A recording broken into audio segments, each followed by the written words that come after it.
Nous allons effectuer un circuit urbain dans Cany-Barville, un gros bourg qui se situe dans la vallée de la Durdan, non loin de Fécamp et de Saint-Valery-en-Caux. Nous partons au niveau de la gare désaffectée.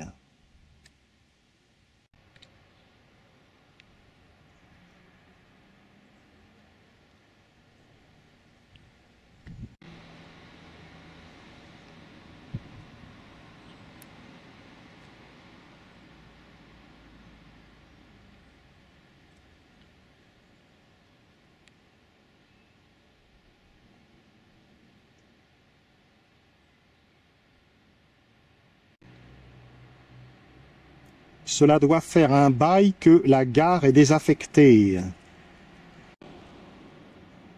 Cany-Barville compte 3200 habitants et se situe à 9 km de la mer, à Velette-sur-Mer.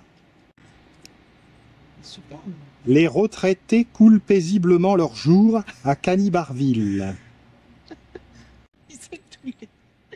Jolie rose trémière ou passe rose. Un beau bâtiment bien restauré. Le pressoir est désormais envahi par les fleurs.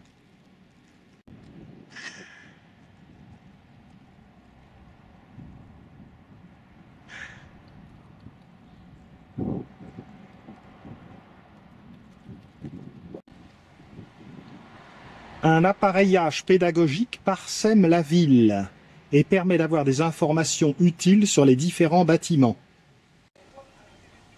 Nous apprenons que la gare de Cany-Barville, qui date de la fin du XIXe siècle, a définitivement cessé toute activité le 29 septembre 1986.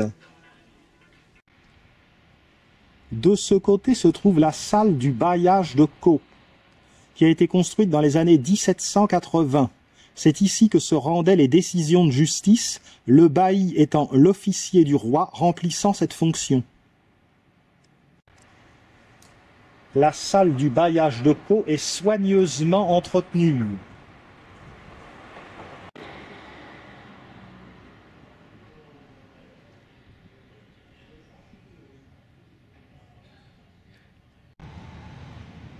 La place Robert-Gabelle. C'est ici que se trouve l'hôtel de ville. Cette place est superbe.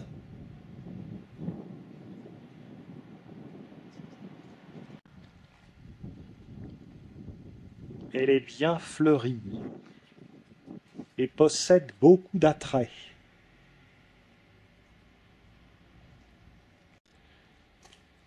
De nombreux commerces ceinturent la place.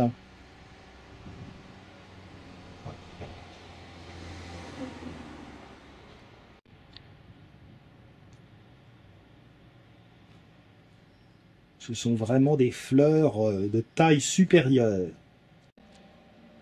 Nous voyons que la centrale de Palluel n'est pas loin. Ton ami, il est toujours... L'office de tourisme se situe de ce côté. Par là.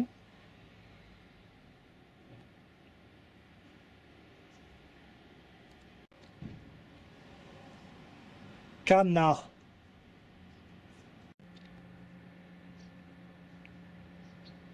Cette petite statuette s'intitule « Les réfugiés ».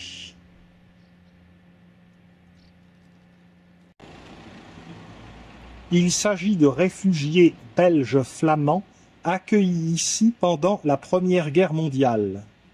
C'est la verveine, ça. Jolie verveine.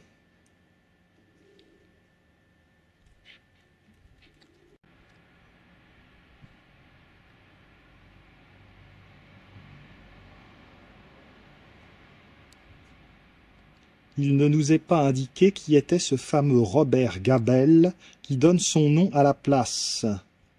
Probablement un ancien maire.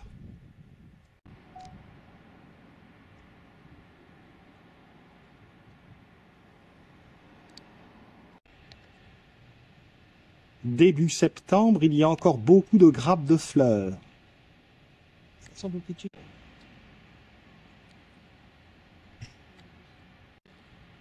De ce côté, nous allons trouver un bras de la Durdan.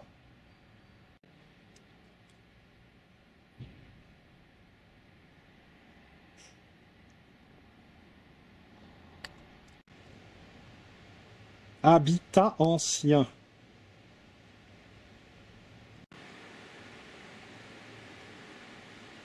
Une belle résidence construite en bord de Durdan.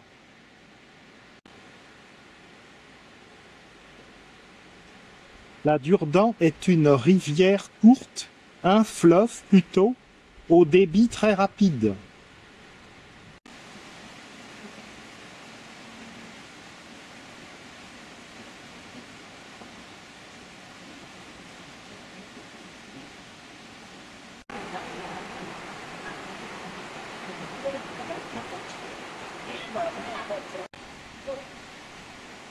Saule crevette.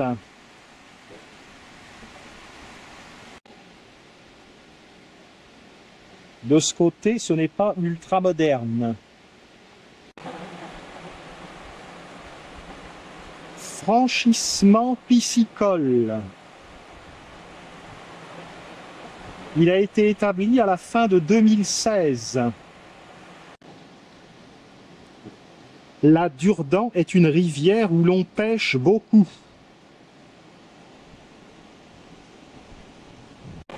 Enfin, dans le coin, sur la Durdan, il y a une pisciculture. Mais bon, de toute façon, ça vient pas.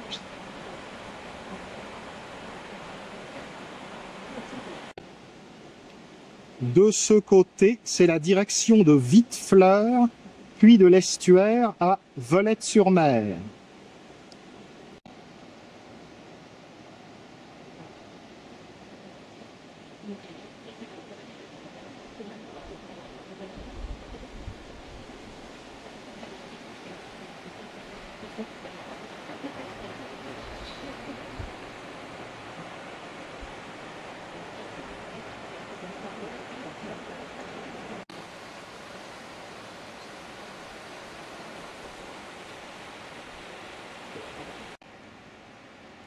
À l'intérieur du bâtiment, la turbine.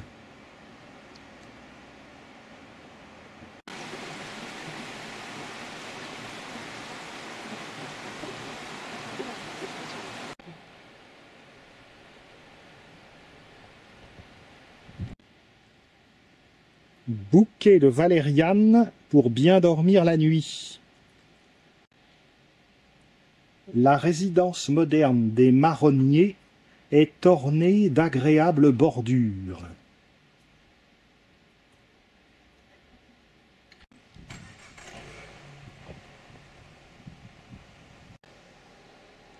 Cana.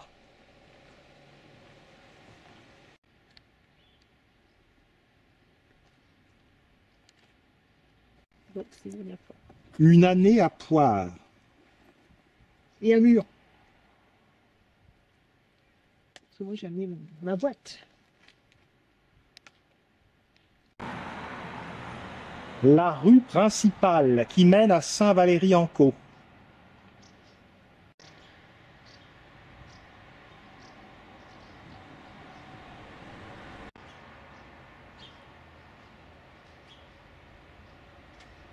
J'ai fait le flanc dedans.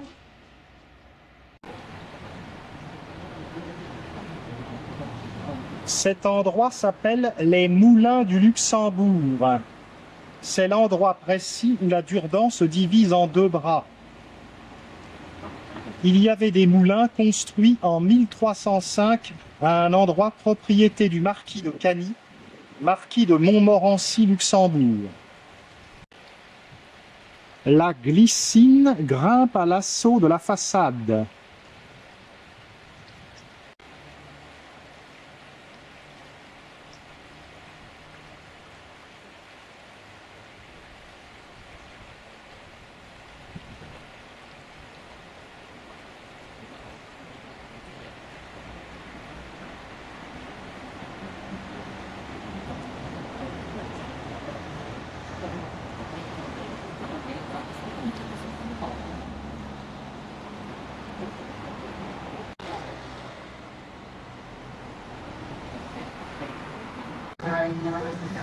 La route principale montre que l'activité commerciale est active à Cany-Barville.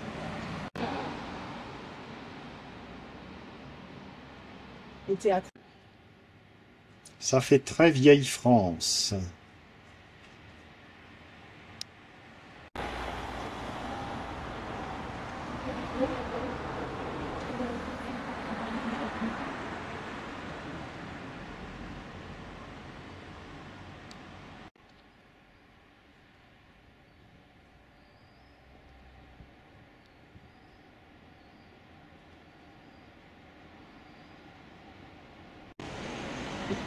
Mais je fais respecter. Sans miel.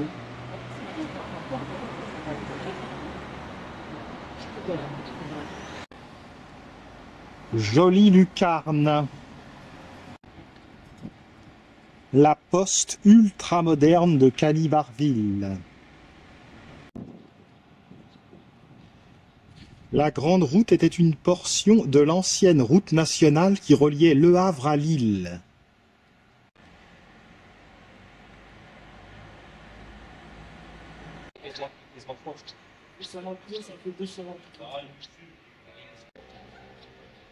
Habitat traditionnel. Cany-Barville est réputé pour son fleurissement. Cette réputation est méritée. La grande curiosité de Cany-Barville, c'est le moulin Saint-Martin, qui abrite un écomusée.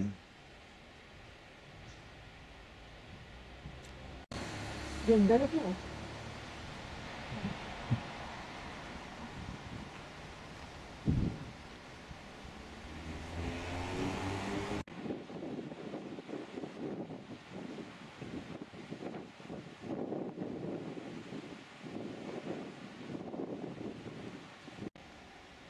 On va tout voir sur Internet. C'est bien.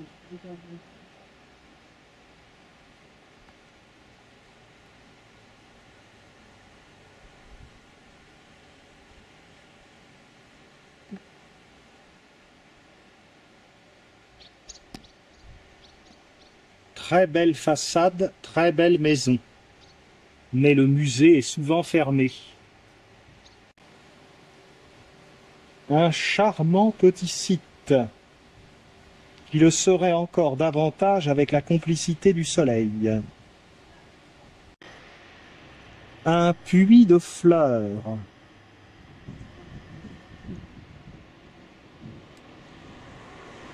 Très belle propriété ancienne de ce côté. Une curiosité, ici, la paroi est en galets.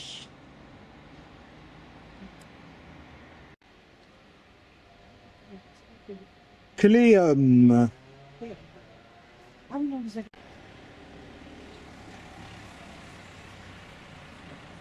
Allons voir l'église. C'est pas long.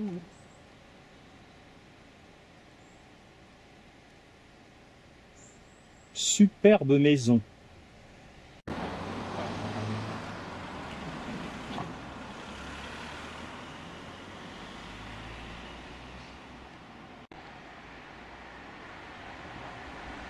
Nous arrivons à l'église Saint-Martin. Le clocher apparaît massif. L'église originale du XIIIe siècle a été détruite par les Anglais pendant la guerre de Cent Ans.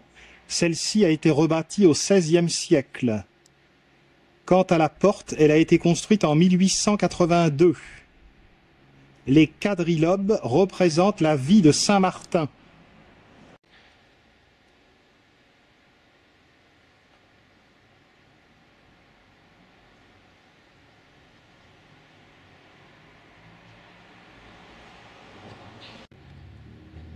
Vieille maison face à l'église.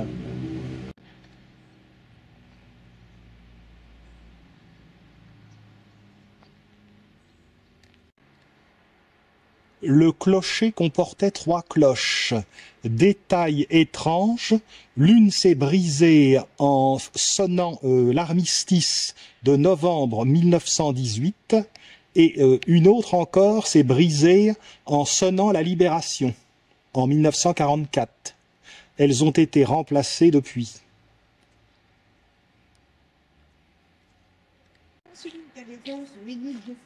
Appareillage de briques et de grosses pierres.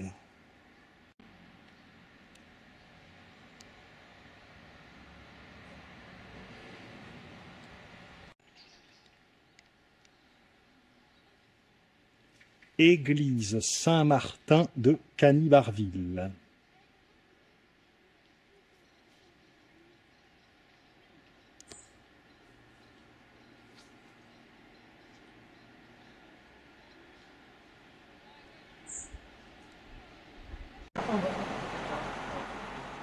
Encore une belle propriété.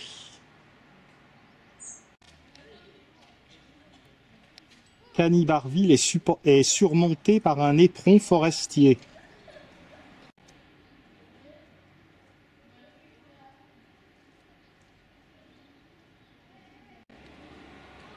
La visite se poursuit par le parc Saint-Martin, un très bel endroit qui est planté de nombreuses espèces d'arbres et qui est traversé par le cours de la Durdan.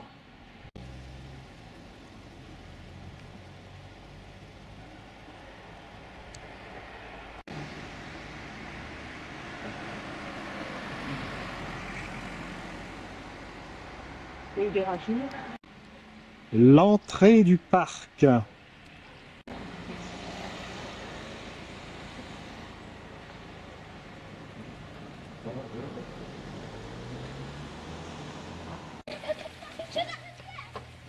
Des petits bras traversent le parc.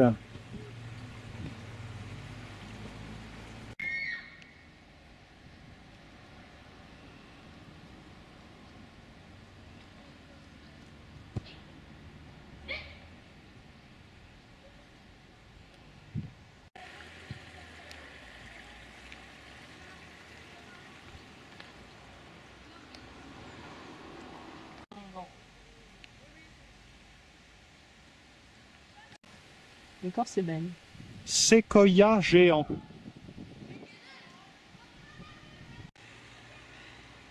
Ginkgo biloba, arbre aux 40 écus.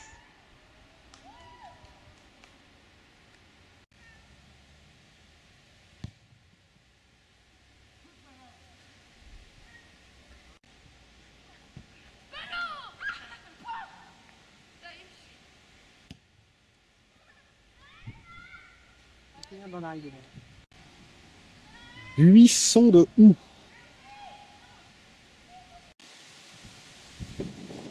L'approche de l'automne.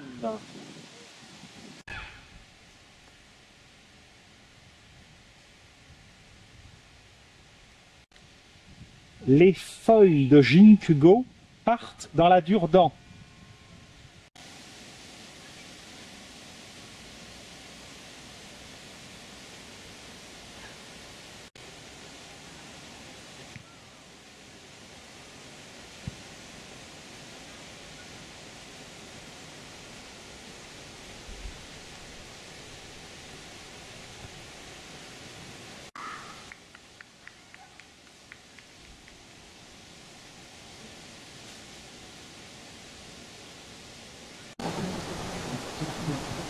If avec ses arilles.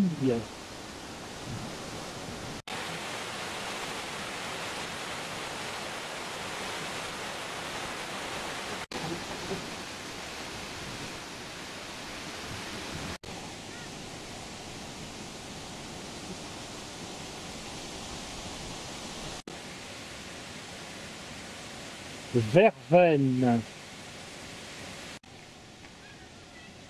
Jolie rigole formée par la Durdan.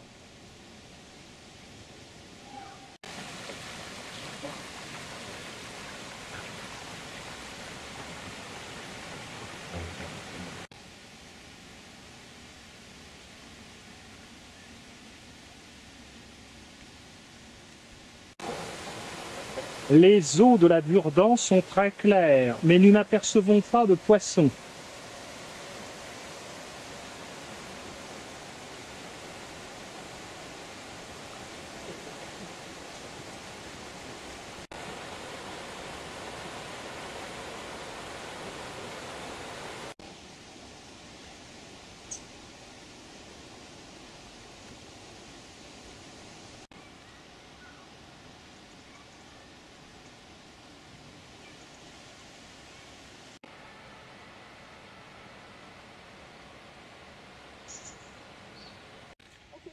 un peu plus, c'est toujours mignon. Ça fait du bien là-dedans.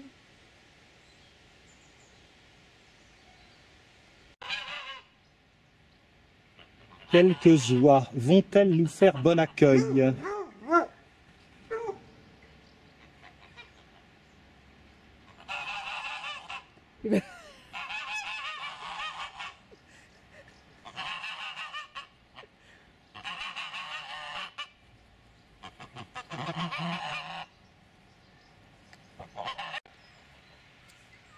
Les marronniers d'Inde sont ravagés par un parasite.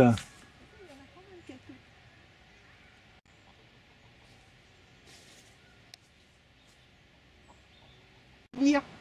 Moi, ça n'a qu'un bouquin, je vais passer l'après-midi.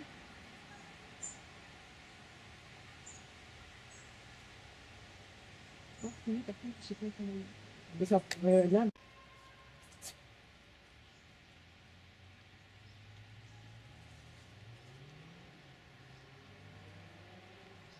Là, il est pris.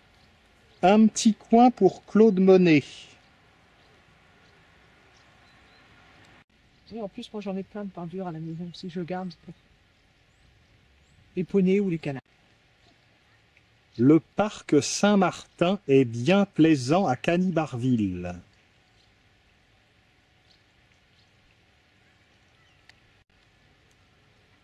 Les palmipèdes locaux.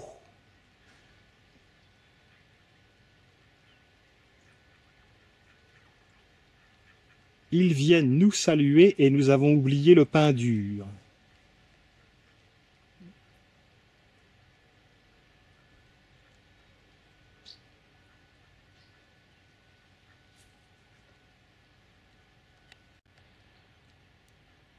En voilà un qui doit être habitué. Ah, c'est une poule. Non, c'est pas une poule d'eau là-bas. Avec le bec rouge. Toute la famille se regroupe. Peut-être vont-ils nous faire un numéro de cirque. Un ballet de palmipèdes.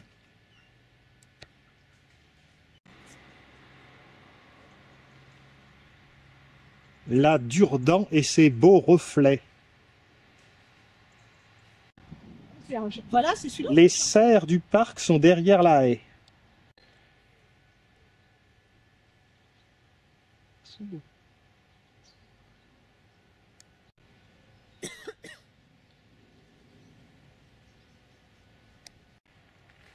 L'art moderne en plein Cany-Barville.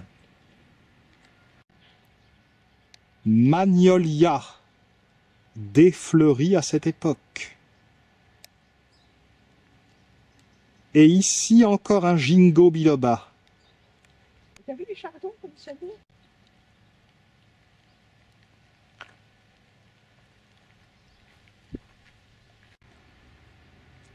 Catalpa. Feuilles clairement bilobées du ginkgo.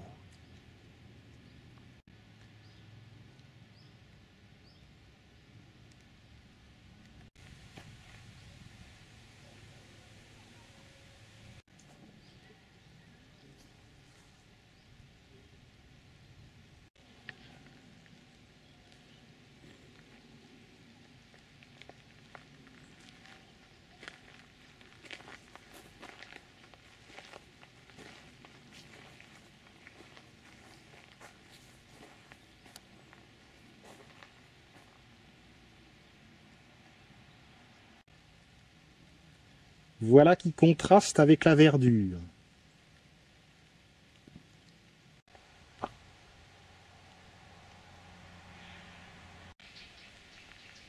Revenons à l'entrée du parc. Petite pause en attendant la fin de la pluie. Voici pourquoi la Normandie est verte. Oui, mais encore pour ça, petit, c'est pas vraiment une personne qui a envie de répondre. C'est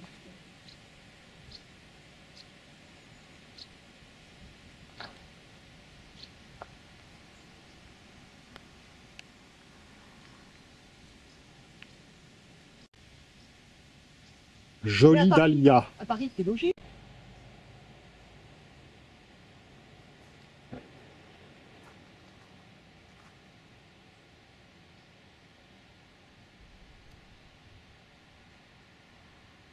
On annonce peu de pommes cette année. Mais beaucoup de poires, tu me dis.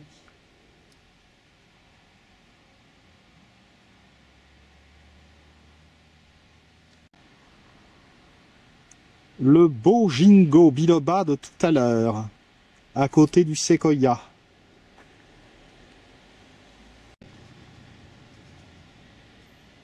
Le temps n'est pas extra, il est temps que la visite se termine. Non, mais j'avais pas que c'est Encore une belle maison soigneusement entretenue.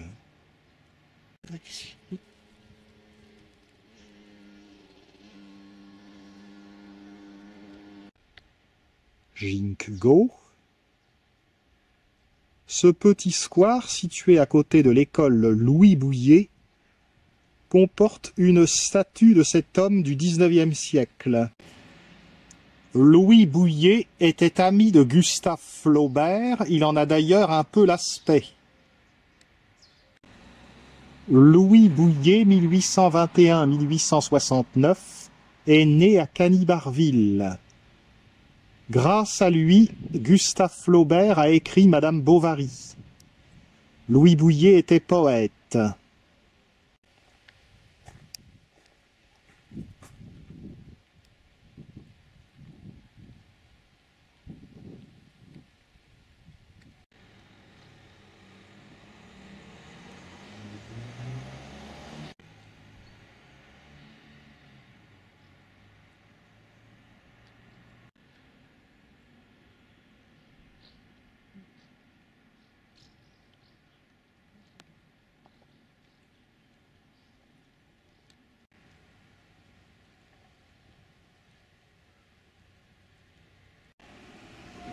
Jolie bégonia et roses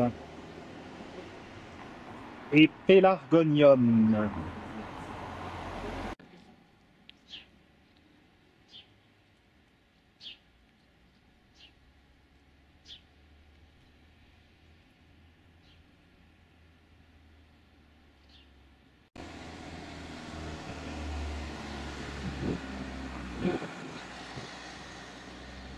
C'est pas ton soulier qui a fait ça? Et là, elles sont beaux, hein, tu le sens, là.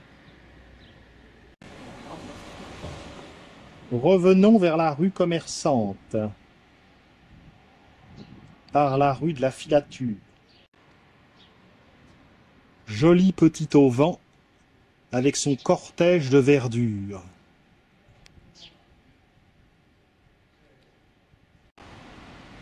Non loin du moulin du Luxembourg. 1790. Sur cette façade, le bois est sculpté. À Boulière.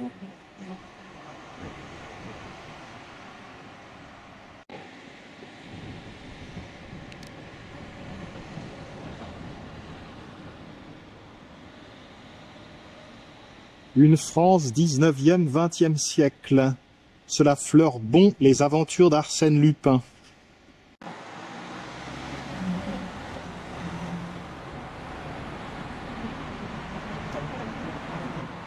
Retour sur la place Gabelle. Nous allons aller voir la ferme L'Épinay. C'est déjà pas mal, parce qu'on n'a pas plein de temps pour les dire.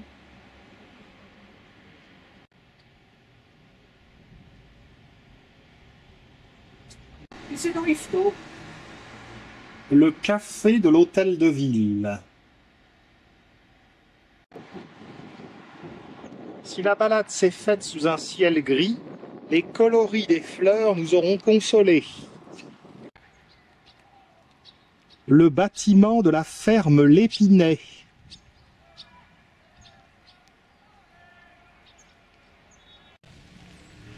Ce beau bâtiment caniquet, en briques, silex et grès, est un exemple de restauration réussie.